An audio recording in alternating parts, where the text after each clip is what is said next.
yourself a merry little Christmas.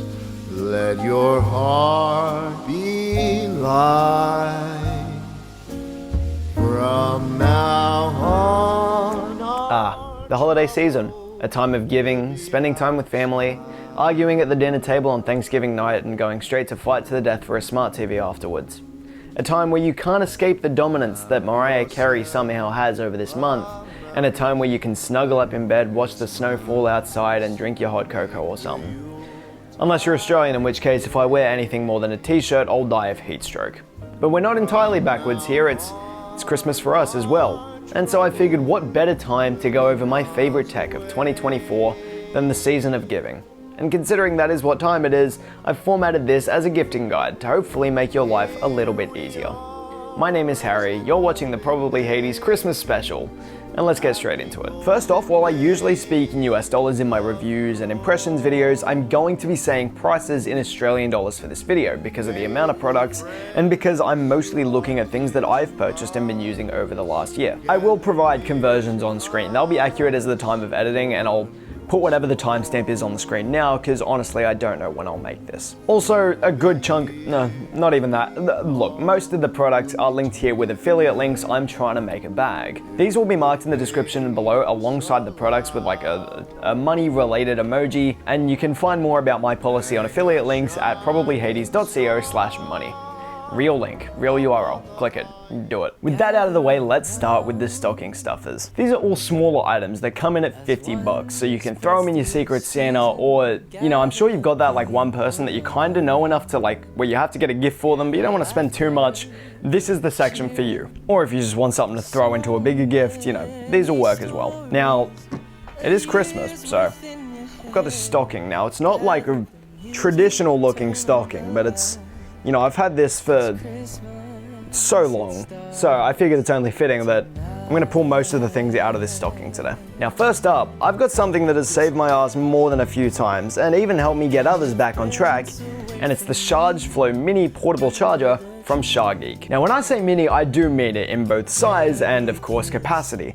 It's only about 5,000 milliamp hours, which is more than enough to get my phone up to about 60 to 70% depending on how much I'm using it. But you're not really going to be getting a full charge from this thing, and look, I don't think you'd really be expecting to. Where it really shines is in that form factor and in the way it requires literally no extra hardware to get ready to charge something. I've been at concerts, parties, my job, where I've needed to quickly charge my phone just to get through the rest of the night, and this has been able to do it without taking up much room at all in my pocket or bag. Sure, you could get a MagSafe charger to not deal with having any sort of connector plugged into your phone, but the lack of MagSafe here means they don't need it to be a specific size or dimensions, and it, like I said earlier, it just makes it way easier to throw into a pocket or a bag. And speaking of that design, if you've ever seen a product from Charge or SharGeek before, you would know that they kind of have that futuristic cyberpunk design, and that is reflected in this. It's got a nice transparent plastic and it just looks cool. By default, the main charging connector is the USB Type-C port on the top that doesn't have the cable attached to it, but that can be removed and swapped out for the included lightning connector if you've got a phone with lightning. There's also this USB-C cable on the side that can provide juice to another device like your AirPods, and is also used to charge up the portable charger itself. You just plug that straight into the wall and it begins charging it. Taking out that primary charging connector also reveals another USB-C port that you can use with any cable,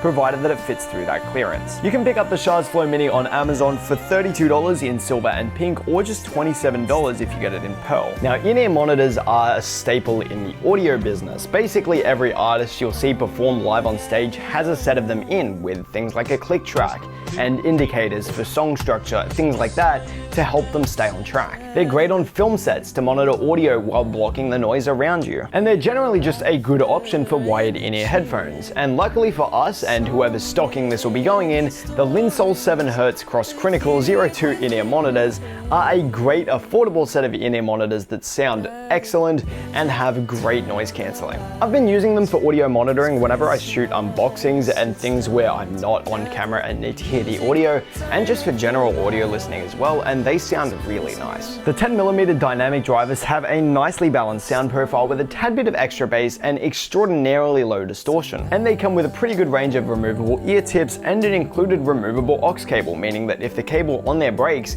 you can just swap it out for another one. It is a standardized universal connector. And even if it doesn't break, you could just swap it out for another cable. Maybe you want one with an inline microphone. Maybe you want one that connects straight over USB-C, or maybe you just want to turn them into Bluetooth headphones. The possibilities are endless. Now, while they don't have active noise cancelling like something like the AirPods Pro, for example, they do have a great seal for passive noise isolation. They block out a lot of noise without any sort of audio processing, which is great to see. And the sleek transparent shell gives you a nice look at the drivers, while the metal engraved backplate on them reminds you that these are in fact made by Critical 02. If you've got someone in your life who's just starting to get into audio, or you just want a pair of nice in-ear headphones, you can pick up the Linsol 7Hz Cross Critical 02 earbuds for just $42.99 in blue, orange, and silver. Now, I am very aware I just talked about a product from Charge like a product ago, but I've got another thing, and now this may or may not go down well as a gift, depending on who you're giving it to. But I mean, I've been using them, I love them, so I'm gonna throw them in my video. Next up from Charge are these really nice USB-C to C and Lightning cables. Hear me out. This one I've got here is the Phantom C2C cable. It's got a really vibrant color scheme and a rubbery material that I've never really seen on a cable before. And there's a built-in leather cable management loop that helps you keep it organized in a bag or a desk when it's not charging something at up to 240 watts. On each side of the connector, there's a charging indicator light that lets you know whether power is going through the cable correctly. I've got the yellow one here, but it also comes in purple, and they both have a lightning option as well as USB-C to C. If that's not your style, they've also got this retro style cable designed to mimic the cable that came with the original Macintosh mouse. That's got most of the same features, just without the indicator lights. You can grab the Phantom C2C cable for just $36, and you can grab the retro one for $25.99.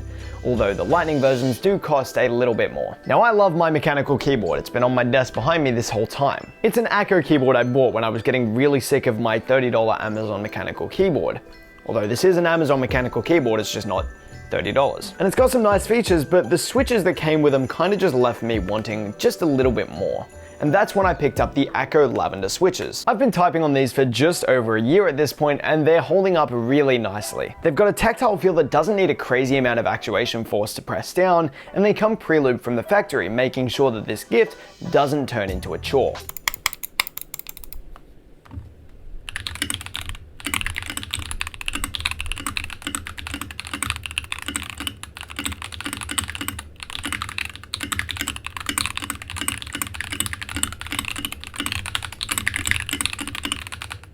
They're MX style, so they'll work with most keycaps available on the market. The cost of these depends on your keyboard size. I've got a 65% keyboard, and it cost me $50 to fill the whole thing, with $25 giving you 45 switches. Now, I had a good few left over, but if your keyboard's larger, it could cost over $50, so keep that in mind. Now, the next item is something you've almost definitely heard of, especially if you've been watching tech YouTube in recent history at all, particularly Linus Tech Tips, Jerry Rig Everything, those sorts of bigger channels, Marcus Brownlee as well. And it's, do I even need to say it? I'll let them say it for me. D-brand. Now, I'm very aware that D-brand skins are a product that are very well known within the community. However, this is the first time I've personally used them. That was this year, and damn, they are good. Now, don't worry, they haven't gotten to me yet. This is not a sponsored video, although D-brand, if you would like to hit me up, I'm not gonna complain. These just have a great print quality, and they are super simple to apply with the tutorials that they have. I've got the Damascus metal skins on my MacBook and my iPad keyboard, and both of those came in at just under $50. I've been keeping them both free from fingerprints and scratches ever since I put them on, particularly the MacBook one because that was a fingerprint magnet before my D-brand skin. In terms of pricing, it really does depend on the design and what device you're looking to purchase for. If you're getting one of the premium like Damascus metal or glow circuit skins for a console, the Xbox Series X for example, it could cost you over $50. But most of your standard devices like the iPad, the Magic Keyboard, the MacBook, iPhone, etc., they're gonna be under $50 before shipping. Now at the moment, I don't have this product physically with me, so again, you'll be relying on the B-roll here. But speaking of sponsorships you've probably seen recently, I cannot seem to escape Ugreen. And yet this next product is something that I hadn't heard of before until after I saw all the sponsorships. Now don't get me wrong, I've heard of the Uno product line. I'm not gonna run another supercut because you've probably heard of it before. But what I didn't know is that they had a USB-C hub with two USB-C Gen 2 3.2 thingamabob ports, 2 USB-A 3.2 Gen 2 ports, HDMI 2.0 for 4K 60, and 100 watt power pass-through, all accompanied by a super cute screen with status emojis that change depending on whether you're connected to nothing but your computer, whether you're charging, using a monitor, data transfer, etc. Now you could just look at your setup and think, yeah, I reckon my laptop's connected to the monitor, eh? But that's no fun. And when you look at the fact that it's not much more than a standard USB-C hub coming in at just $40, this is a great hub for both travel and permanent setups. And as a quick side note, they also have this USB-C cable that also has a little screen with status emojis on it for like $20, so that might pair well nicely with the hub. You can charge the hub, charge with the Uno cable into the Uno hub and put faces on everything, who cares anymore. Now for the last item in the stocking stuffer section, it's a little bit different. It's definitely geared more towards the gaming side, and honestly, technically it's not even really tech, but I just love it so much I have to include it here. It's in this bag.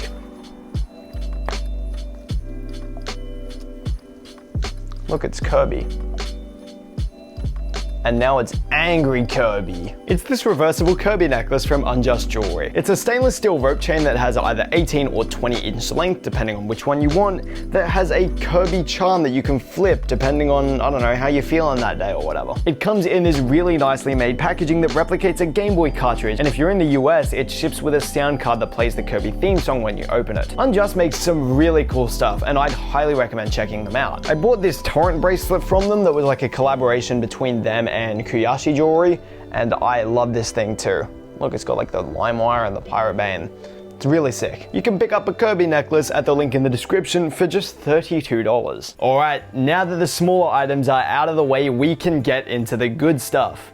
Not that the other stuff was bad, but you know, this stuff's like expensive, so it's better. Now, I'm a tech creator. I mess with a lot of things that I just can't put like OBS on, or would rather not install screen capture software on, and that is where a HDMI capture card comes in. Maybe you've got a creator in your life who is looking to get started with capturing gameplay from a console, or hell, maybe you are that person. Maybe you just want to play Switch games on your laptop on the go or something. And while there are better cards that can absolutely do higher resolution at better frame rates or whatever, nothing really beats the Genki Shadowcast 2 in terms of its ease of use and portability. This has been my go-to over the past year because of just how easy it is to get up and running. It's essentially a little Fire Stick type thing with the HDMI connector built right in. So all you need to start capturing a device over HDMI is a USB-C cable. Granted, this does mean it'll be a little bit more difficult to capture devices that don't use full-size HDMI, like maybe the camera in front of me, but it really just means you'll need to pick up an adapter or two every now and then. The Shadowcast 2 can capture any HDMI device at up to 1080p if you want 60 FPS, or up to 1440p if you only really need 30, with excellent latency, especially compared to other devices in this price point. I've been able to set up an entire Windows install. I've been able to play Splatoon 3 on this capture card with basically no difference to just a monitor. And while I am terrible at Splatoon 3, I can tell you it's not because of the card. Genki does have their own app on both Windows, Mac, and iPad OS, so you can record straight to those for the easiest experience, but the card also just shows up as a webcam device in any other capture software like OBS, or a Zoom meeting if you feel like it. You can pick up the Shadowcast 2 from Genki's own site or on Amazon for $100. Now I'm aware this is the second portable charger that we have in this roundup, and the second, or I guess third, Uno product that I've mentioned, so I'll keep it quick. This is their MagSafe portable charger, and you'll never guess it has a screen on the back. And you'll probably never guess what's on it. It's a status emoji, dependent on how much percent is left in the battery pack. Although you can just switch it to show a standard battery percent, which is pretty cool as well. It's got 5,000 milliamp hours, so it's very similar to the Charge Flow Mini. It probably won't get a full charge out of your phone, but it's a good top-up. And it even includes a built-in kickstand for using it with something like standby mode or watching content. You can even just turn off the portable charger entirely and just use it as a stand. You can find these on sale. I bought this one for about $50, but they retail for $70. I should plug it in, I'm going out soon. Oh, and there's also a USB Type-C port for charging another device with a cable, or to charge the power bank itself. With the launch of the Quest 3S mixed reality headset this year, and its wildly affordable price point while keeping the same pass-through and processing power of the Quest 3, it has never been a better time to get into VR. But no matter how good your headset is, it's going to be terrible if it's uncomfortable to use. And that's where third-party head straps come in. Now Meta does make them, but it's going to set you back $100 if you want the official one. There's a ton to pick from, but I've been using this comfort strap from Kiwi Design. Now Kiwi did send this out to me for review. I covered it in my Ultimate Quest 3 video. But even ignoring that, I have been using this every single time that I put on my Quest because it's just that much better than the stock head strap. It works for both Quest 3 and 3S and provides a much more comfortable experience compared to that stock head strap, thanks to the vinyl padding that provides extra support for the back and top of your head, and how it adjusts to literally any one size with the dial on the back as opposed to using like the straps that Meta's has. That's going to make it a lot easier to share your Quest around when you're showing off your fancy new headset at Christmas lunch. This one specifically doesn't have a battery, but the K4 Boost they sell for $100 does, which enables even longer play sessions. This exact strap I have is the predecessor to the K4 Comfort strap and is more expensive, so I'm going to be linking the K4 in the description, which you can pick up for just $62, around 40% less than what Meta's option will set you back. Now technically this is a bit of audio gear, but realistically you can get better speakers for much cheaper. Where the Divoom Timebox Evo really stands out is as a little desk accessory that just kinda happens to make noise if you really want it to. How cute. This is a Bluetooth speaker and it does work pretty okay as one. Arms together, we're wrapped in the weather of Christmas cheer and joyful tears. Another reason to be falling in love on such a wondrous night. That screen on the front is where the real magic happens. It's a 16 by 16 pixel LCD. LED display that lets you display just about anything from custom pixel art to a clock, the weather, a music visualizer, and even more. You can make your own images and animations within the app for it, or you can download community animations as well, which any of those is probably going to be much better than what I can come up with myself. It charges over USB Type-C, displaying the battery level on screen as it's charging, and has physical controls at the top for controlling media and the display. And while it does have a built-in microphone for calls, I really wouldn't use it for much else, if I even used it for a phone call. You can pick up the Timebox Evo on Amazon for $99, and then after you've picked it up, put it straight back down on your desk to act as your little pixel art photo frame. There will be a distinct lack of Christmas decorations for the rest of the B-roll. I am so sorry. I simply procrastinated writing the script until this morning instead of last night, and now I have no time and I have to go to work. Now, this is kind of another one of those things where you really need to know the person to figure out whether they would want this as a gift. But if they are the type of person that would enjoy this, it's gonna be a smash hit. Now, I've been using this for a while, and I'm throwing it in because I love it. And it's the Rovivon A5G, This is the Rovivon Aurora A5G4, and it is an absolutely tiny USB-C rechargeable flashlight that gets shockingly bright, especially compared to just about anything your phone could put out. There's a ton of different use modes, like holding down the button to quickly turn it on or pushing it twice to keep it on. And there's also an amber side light for a nicer ambient glow, and a UV light on that same side. That UV light is obviously useful as a UV light, but it also really quickly charges the glow-in-the-dark material that the torch is encased in. It comes with a little attachment that lets you clip it to just about anything like a shirt or a hat, while also including a magnet for attaching to metal things. I'm pretty sure I bought this after watching a Snazzy Labs tech roundup, and I have absolutely no regrets. There's other version too, both of which come with different color temperatures on the main light, along with an extra red side light, along with the UV and amber lights. Those other versions cost $82.95, but the one I've got without the red side light will only set you back about $66.95, which you can spend happily knowing you'll never need to go out and buy a pack of AA's for this thing. Unlike these lights where I did have to find AA's for them. Now, we went over in-ear monitors in the stocking stuffer section, but what about monitor over-ear headphones? I've been using these, and you can tell because they're still on my desk and not in the stocking. These are the Audio-Technica AT-M20X, and I've been using them over the past year for most of my video editing, gaming, and music listening when I'm sitting here at my desk. They do unfortunately have a non-removable cable, even the in-ear headphones have a beat there, but they've also got some great comfort, especially over long use sessions. The audio profile is a bit quiet in the bass, but without making it entirely inaudible. As far as I'm concerned, the soundstage is pretty great for gaming and music, and the passive noise cancellation blocks out most things you'd hear in an office sort of environment, like a fan or, you know, a dishwasher, I don't know. But they might not be great for those lower sounds like the rumble of a train or a plane engine if you're traveling with them.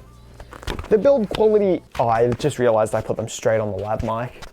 Oh, well, it'll be fine. The build quality is a bit cheap. You can't fold the ear cups in and they don't really swivel all too much, like some of the more expensive versions in this lineup will swivel flat. But for a set of headphones that live at a desk for working and listening, these are great for just $89. And you can find them on pretty good sales. I bought these at a JB Hi-Fi for around $40. Now this next product is an interesting one that has genuinely improved my morning routine and, you know, how I wake up. If you remember a couple months ago, basically everyone in the gaming industry collectively crapped their pants upon realizing Nintendo filed a brand new patent for some 24 GHz motion sensor accessory or whatever that we all thought would be a hint towards the Switch 2. And then the day finally came and Nintendo dropped this. I don't know if you could tell, this is not the Switch 2. It's the Alamo. You can get out of the way, time box. Alamo. It's a Nintendo-themed alarm clock that uses motion sensors to make sure you actually get out of bed in the morning as opposed to just pressing a button and immediately starting to doom scroll. If you don't have it set to the mode where you just push the button to turn off your alarm, the alarm gets progressively louder until you wake up and actually get out of bed.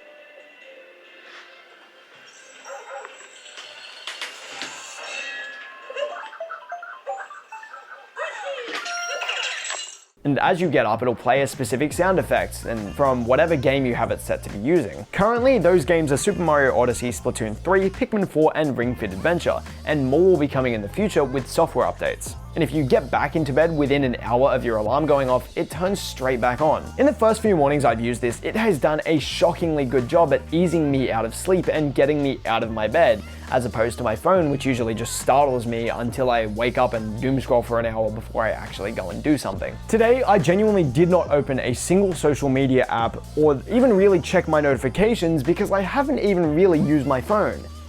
That was when I wrote the script. I'm obviously using it now, but my phone was literally just acting as a glorified car thing to control my music. Now, while the Alamo does have support for syncing time over a network and signing into a Nintendo account to get updates, neither of those are a strict requirement and neither of them are pushed in the setup process, which is really nice to see for an internet-connected device in 2024. And while I can't say I've ever had to sync my alarm clock to a Nintendo account before, I'd say this one's pretty worth doing. As of right now in the US and Canada, you'll need Nintendo Switch Online to actually get one, assuming it's not already sold out everywhere. In other countries like Australia, you'll need to wait for a pre-registration window and register interest to hopefully buy an Alamo.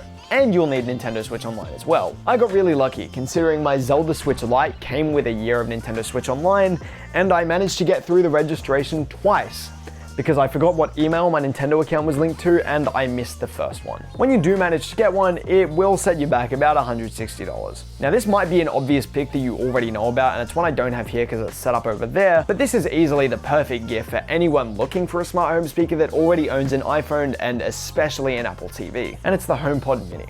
Now, if you're buying for yourself, or you've got a recipient who's more technically inclined, you may want to wait to see if those rumors about an Apple smart home display with HomePod, to see if they come into fruition anytime in the near future. But like, just ignoring those, I love my HomePod. For the size, it has some really great and loud audio.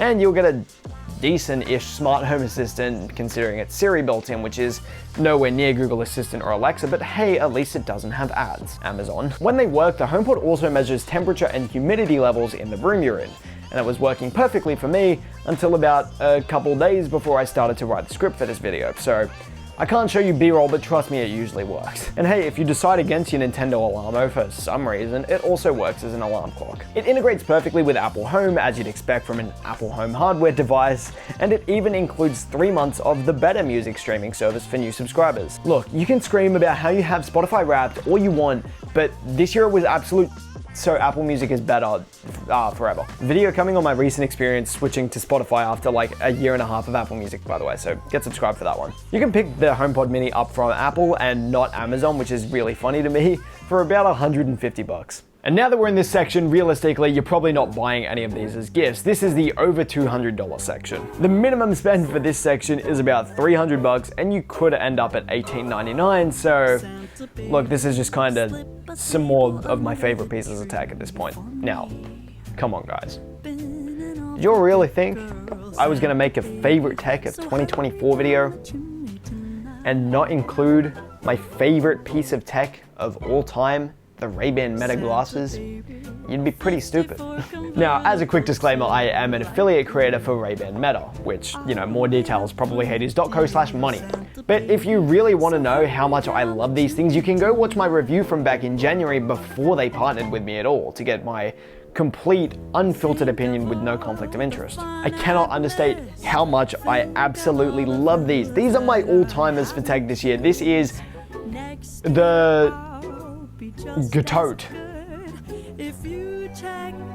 with a 12 megapixel camera up front for photos and 1080p video, a 5 microphone array for audio capture, calls and AI, some actually good AI uses, and speakers for open-ear audio playback and calls.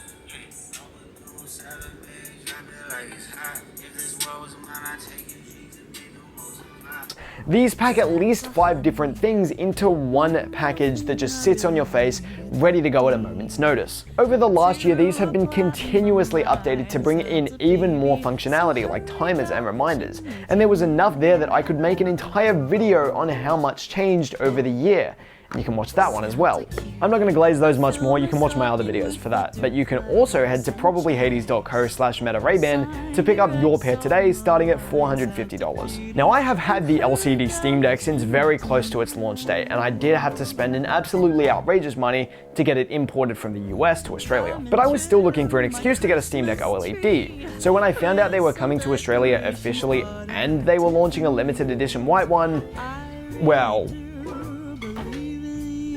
I'm gonna pick it up. Now, unfortunately, you can't get this specific Steam Deck anymore, but you still can get the Steam Deck OLED. Of course, that's a permanent version. It is easily still one of the best ways to get into PC gaming, or if you're a PC veteran like, I guess me, you can take your library anywhere you want. The OLED takes everything the original LCD does and just improves on it ever so slightly to make it the ultimate PC handheld at this price point. With an OLED HDR 90Hz screen that just makes for a much nicer gaming experience, particularly for those games that are lightweight and can actually push 90 FPS, Wi-Fi 6 for faster downloads and better overall connections, and the same controls and ergonomics that made the original Steam Deck great. Like, just look at how nice this is. And considering that the OLED starts at $900, considerably cheaper than any other PC handheld of this spec range, it's a serious bargain. And if you want something even cheaper, you can pick up the LCD model for just $650 with the same hardware. You're not beating that with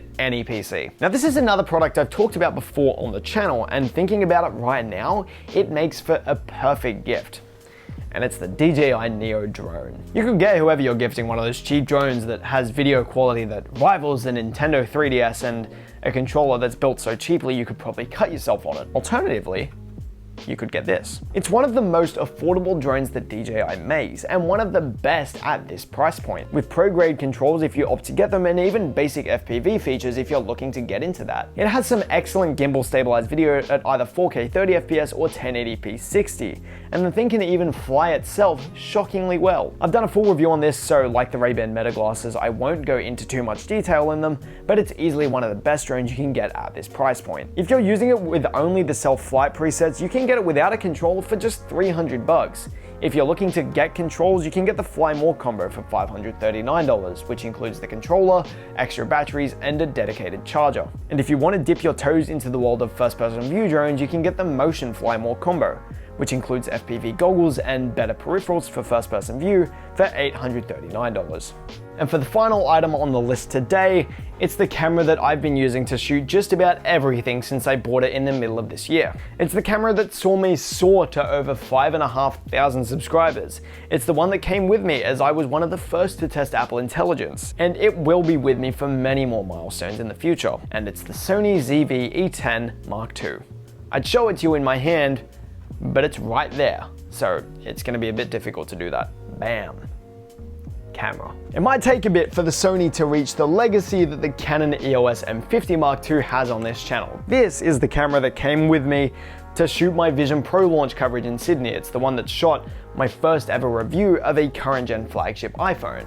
But the Sony ZV-E10 has more than enough specs and power to beat this camera's legacy. It can shoot it up to 4K at 60 FPS with a very minimal sensor crop, or up to 4K 30 with no crop at all. And it can even shoot at 1080p 120 for those silky smooth slow motion shots. This is one of the best portable cameras that you can get for shooting video. Something I really appreciate is that it not over transfers data over USB 3.2 Gen 2 at 10 gigabits, making it really fast to offload videos from the camera without taking out your SD card, and it enables a 4K 30 webcam option with no external software on the computer. But it also charges straight over USB-C into the camera, meaning I don't need to faff about with a battery charger or anything when I'm shooting on the go. The ZV-E10 Mark II fixes a lot of issues that the standard ZV-E10 had as well, like the really massive sensor crop when you were shooting 4K at all, and the jelly wobbling effect when you had a lot of fast motion. And it also does come in at the heftiest price tag for this video at $1,900. And so that is my recap of some of my favorite tech of 2024. Kind of formatted as a gifting guide so I can clickbait the holiday season. And with the ending of that video and the recap of this tech, that kind of wraps up 2024 as well. Now don't stress, I'm not wrapping up production just yet for the year. I've still got some really great ideas in the chamber that I want to get out before the end of the year, but hopefully you're slowing down for the year and getting some rest. It's been a big year for all of us, and I think we all appreciate this break. You can follow me over on Instagram, Blue Sky, and everything else with the links on screen and in the description below. Usually at this point I'm plugging my own content, but I'm feeling the holiday spirit, so alongside one of my videos, it's just whatever YouTube thinks you'll like, I'm also going to plug my creative friend Arnow's Disrepair. He's been on YouTube about as long as I've been, and he's making very similar content to what I do, so if you like my stuff, you'll probably like his as well. I've been a huge fan of his content since I discovered it, and I think you guys will like him as well, so give him a sub and we'll watch some videos on it. Thanks for watching, have a very Merry Christmas or a Happy Holidays if you don't celebrate, and I will see you guys next time.